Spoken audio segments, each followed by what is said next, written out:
What goes through the minds of the 33 men in the cockpits now? Well, this is the point where things really start to speed up. Time seems to really rush ahead. And I think what you don't think about is your family. And you don't think about your life flashing in front of you. It's nothing like that. What you think about and what you're praying for is you don't screw up. Drivers at this point may have had great hopes earlier in the month, but right here and now they become very conservative. And, you know, you're trying to tell yourself it's just another race, even though you know darn well it's the Indy 500 and it's not just another race, but you're trying to calm yourself down. It's fascinating now as we watch them to focus in on some little details. Rick Mears handing his gold watch to his girlfriend to hold for the next few hours. Let's focus in now on some of the principles in the race again, starting with those at the front of the pack. Two-time winner Rick Mears will start on the pole for the third time in his career. The acknowledged star of Penske Racing qualified his March Cosworth number 4 car at nearly 217 miles per hour, a new record, and almost 1.5 miles per hour faster than teammate Danny Sullivan, the defending champion who will start in the middle of row 1. Much of Sullivan's past week has been devoted to social and publicity obligations not incumbent on the other drivers, but he is again a threat to find victory lane, as is the race's youngest competitor, 23-year-old Michael Andretti, who qualified on the outside of the front row at 214.5 miles per hour. Andretti won the last previous championship car event, the Long Beach Grand Prix. Row 2 finds 33-year-old Bobby Rahal on the inside. It's the third time Rahal has qualified near the front of the pack, and observers agree he should win the race sooner or later. Al Unser Sr. has won it 3 times.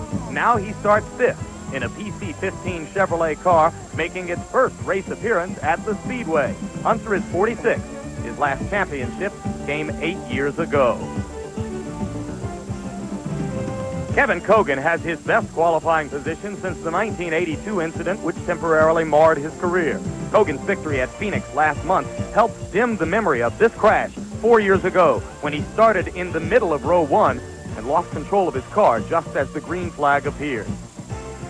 Tom Sneva is inside row 3. The sport's most independent spirit has had a colorful career in Indianapolis, having survived one of the most spectacular crashes in Speedway history, a fiery 1975 encounter with the wall in turn 2, to eventually win the pole 3 times and the race itself in 1983. Roberto Guerrero has been quietly effective, second in 1984, third a year ago, in position to threaten again this year from the middle of the third row. The 9th qualifier is Al Unser Jr., 4th in his family to be competitive in this race, likely at some point to become the 3rd to win it. Of 8 Lola chassis in the field, his is closest to the front. 2 legends start from farther back. A.J. Foyt posted the 5th fastest qualifying speed, but the fact that it came on day 2 puts a lot of traffic between the race's only 4-time winner and a record 5th checkered flag. And Mario Andretti will be even farther to the rear, despite an initial qualifying run which seemed to place him comfortably in row 2.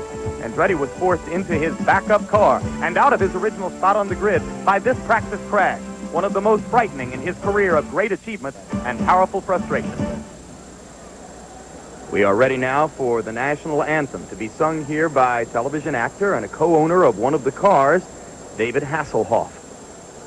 Ladies and gentlemen, a salute to the United States of America, presenting David Hasselhoff, who joins the 74th Army Band of Fort Benjamin Harrison.